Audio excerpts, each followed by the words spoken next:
Hello folks, welcome back to our recorded lectures for ML103. This is the Odin problem, All-Father or Antagonist. So our questions that we're tackling today: what were the major characteristics of the mythological Odin?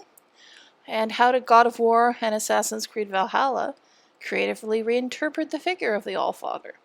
How true to mythology are their depictions of Odin? So as per usual, we need to start by talking a little bit about who Odin actually was in myth. So he is the ruler of the land. He's the ruler of the gods. He is the All-Father, the god of battle, the god of inspiration and magic and wisdom. He is the son of the giantess Besla and of Bor, son of Bori, who was licked from the salt blocks by the proto-cow, if you remember last lecture. This is a very common sort of genealogy in Norse mythology. The gods have children with female giants. It's just a thing that they do.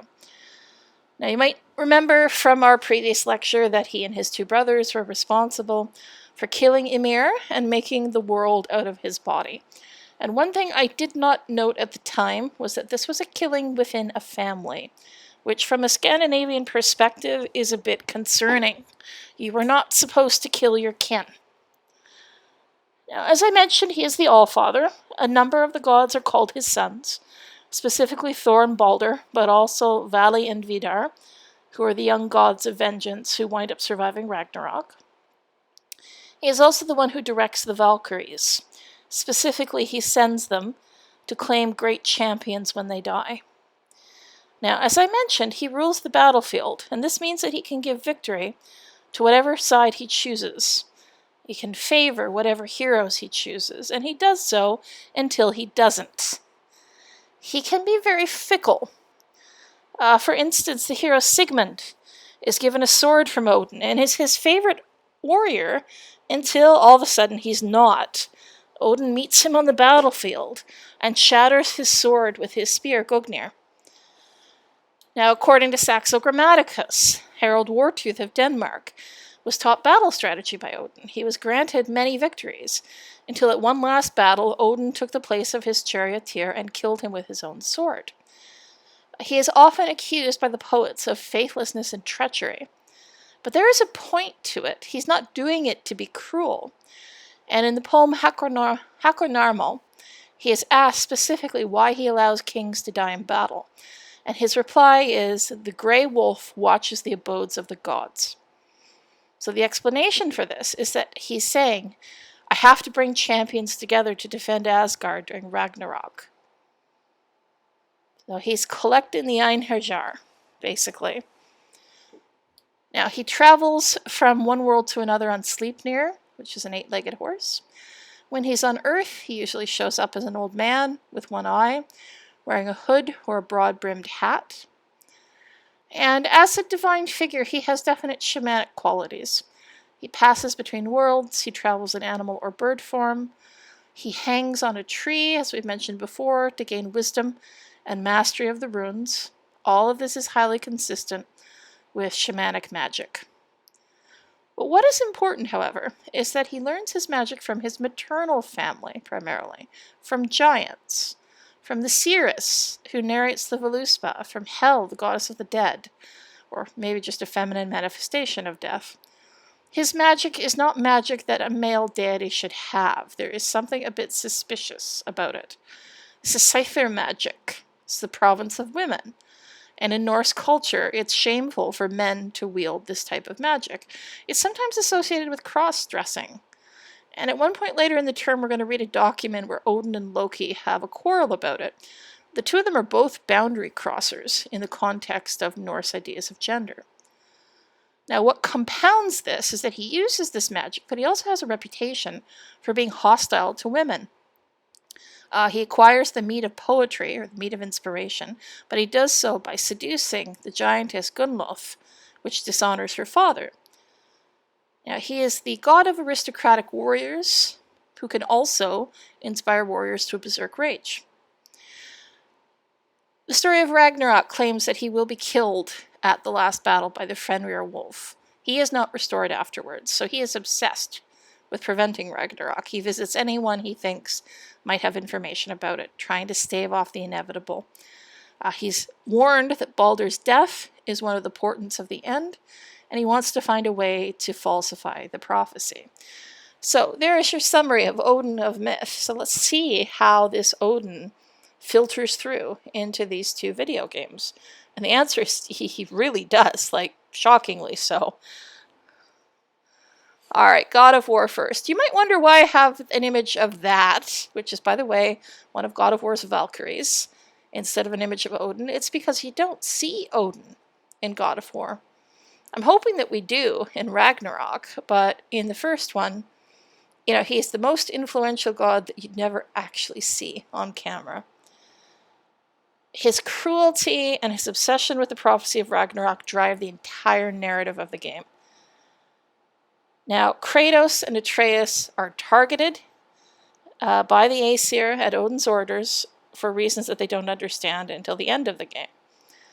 They don't know that he's obsessed with Ragnarok. They don't know that he basically committed genocide against the giants. They are just attacked, and they don't really understand why.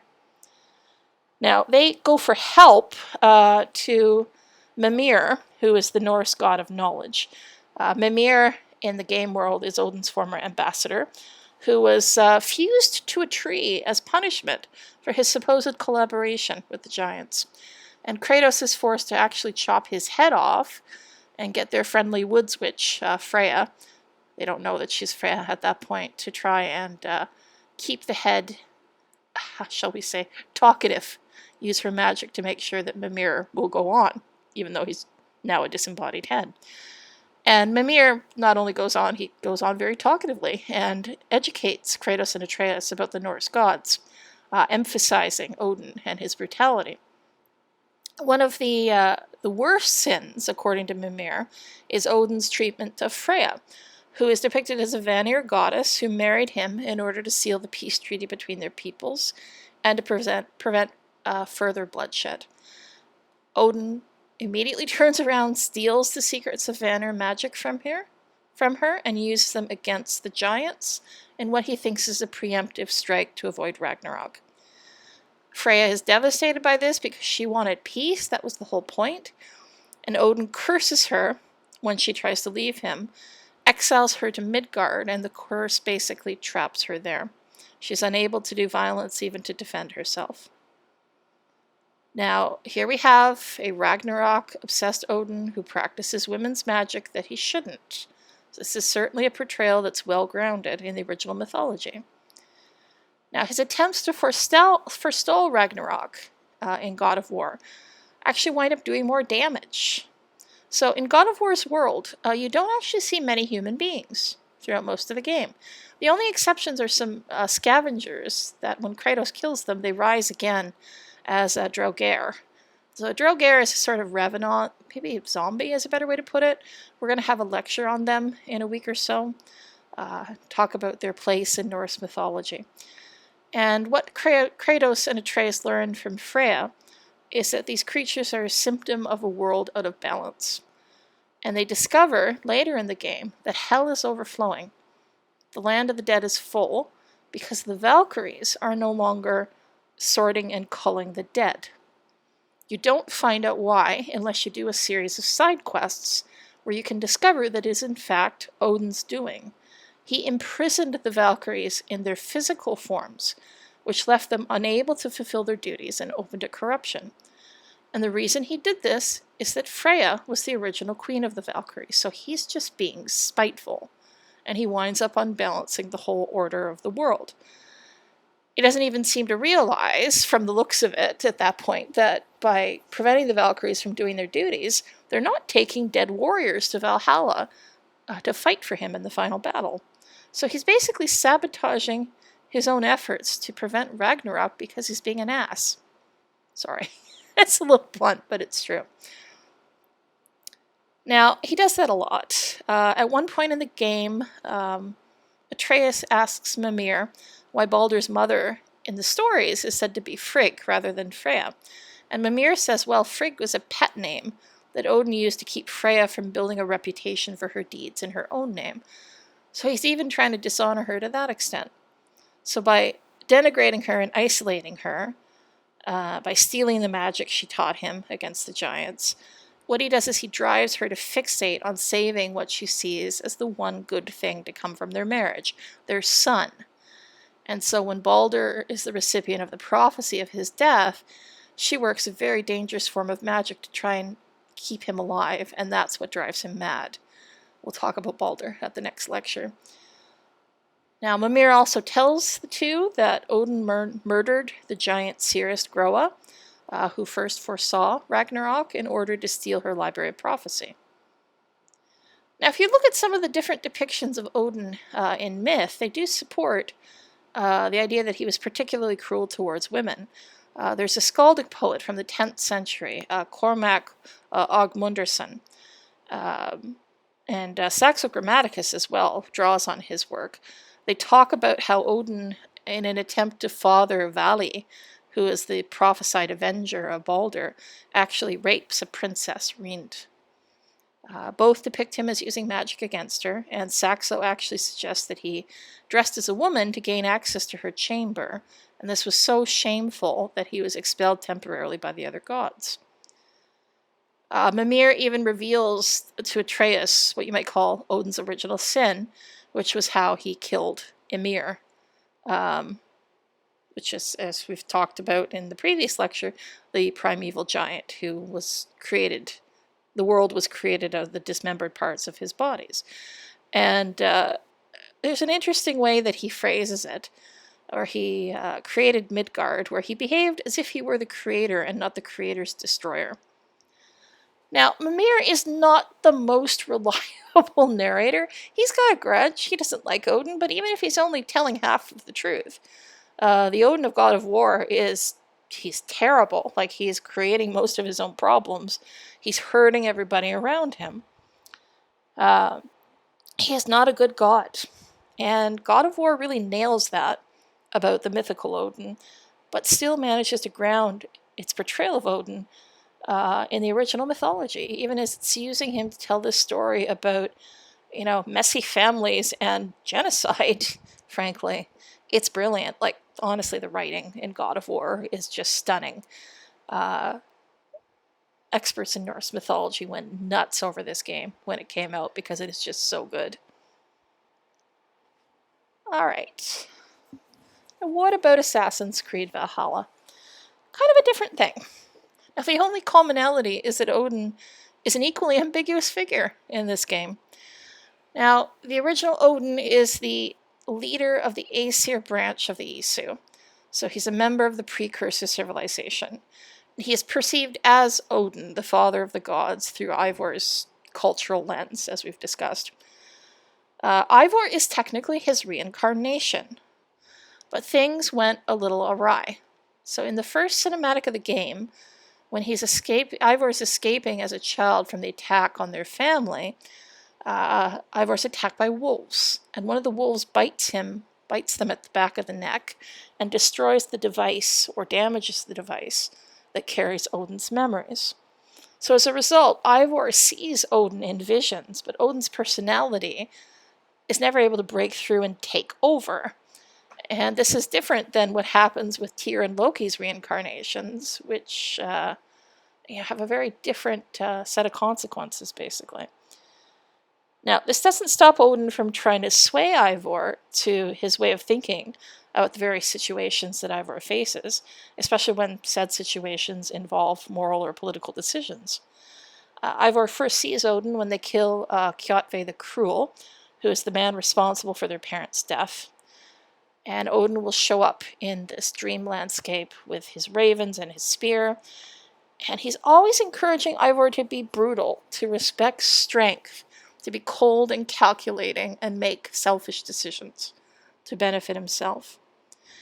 Ivor sees Odin every time he confronts and kills a member of the Order of the Ancients. There's always a vision of Odin and a symbolic landscape. This sometimes happens at other key moments as well.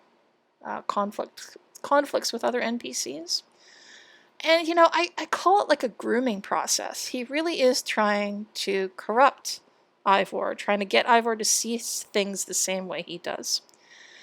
Now, you start to realize that Odin is not Ivor's friend when he starts to express appreciation for different members of the Order of Ancients. So, for instance, when Ivor confronts one particular member, Sister Friedswide, who's basically, she's a nun and a medic who is dismembering people and carrying out medical experiments, trying to understand how the body works. Odin makes this sort of amused comment about how they're both collectors of the dead, and Ivor sort of looks at him like, what? What was that? And it just gets more and more blatant as the game goes on. I mean, Ivar has a vision of Odin at a time when Ivar the Boneless, who is one of the historic figures that's represented in Valhalla, he is performing the Blood Eagle on a captured Welsh king. And Odin is absolutely giddy about this gory, horrible act, saying that it doesn't really matter if Ivar is doing it for the right reasons, just that he's doing it and it's adding to his reputation. And people will fear him even more because, you know, he's Ivar the king slayer who actually did the Blood Eagle on one of the kings that he kills. And Eivor, sorry, just to emphasize, Eivor is the protagonist, Ivar is Ivar the Boneless is the historical character. Eivor is disgusted by what Ivar is doing because it actually is the end of a series of rather horrible manipulations and terrible things that Ivar does. Now, Odin also seems to be dropping hints at various times about Ivor's original life as an Isu, probably trying to prepare them for giving way to his personality at some point. He's selfish, as I mentioned. At one point when Ivar is trying to decide who to vote for as alderman of a shire, he says, don't pick who you think is going to be best for the shire because people are unreliable. Pick who you think is going to be best for you. Now, in the Asgard and Jotunheim Vision Quest arcs, we see Odin, or Havi, as he's called in these visions. That's Old Norse for the High One. It's the name comes actually from the Havamal. He faces the prophecy of Ragnarok by going a little bit mad. He starts lashing out and killing any wolf that he finds because they're part of the prophecy. He imprisons Fenrir, which happens to be his friend Loki's son, to protect himself. And eventually this will cause Loki to poison Odin's son, Balder, and start bringing about Ragnarok. He plays with the lives of his fellow Aesir. He offers Freya as spouse to the builder who promises to help create defenses against the giants, although he has no intention of following through. So he's untrustworthy. And in the end, he chooses to endanger humanity by opting for the Yggdrasil solution to preserve the Isu, even though he's warned against it. Now, in the main storyline of Valhalla, Ivor eventually has to make a decision as to whether or not they're going to embrace the Odin personality. There's a boss fight that's not really a boss fight, because the only way to win it, well, spoiler alert, the only way to win it is to drop your weapon and not fight. We'll watch that clip at the Zoom session as well. It's really quite interesting, because Ivor actually rejects everything that Odin offers, and Odin offers them everything a Viking should want, glory and honor, the Viking ideal. So the ambiguity of Odin in the original mythology, I would argue, makes him a particularly useful character for games that utilize that mythology. Again, he's not a good god or a nice god. He is attempting to prevent the end of the world, but he's not doing it because he cares about the world. He's doing it because he wants to save himself. He wants to preserve his own power. So there's an implicit moral conundrum here. How far would you go to stop terrible things from happening? Do the ends justify the means? And according to God of War and Valhalla, the answer seems to be no. In fact, the answer that both of these games give is that if you go for whatever means you can, sometimes that brings about the end that you most fear. And there's a moral lesson there. If you forsake ethical behavior, it's going to come back and bite you, however good you think your reasons are. And that's a very modern message. But it is also a very medieval message. Scandinavian society was honor-based. If you sacrifice your honor for self-preservation, that makes you less, and you will face the consequences for that, as Odin does. All right, So that is a wrap on the Odin problem. I will be back shortly with one last lecture on the gods to look at some of our other examples. Thanks very much, guys.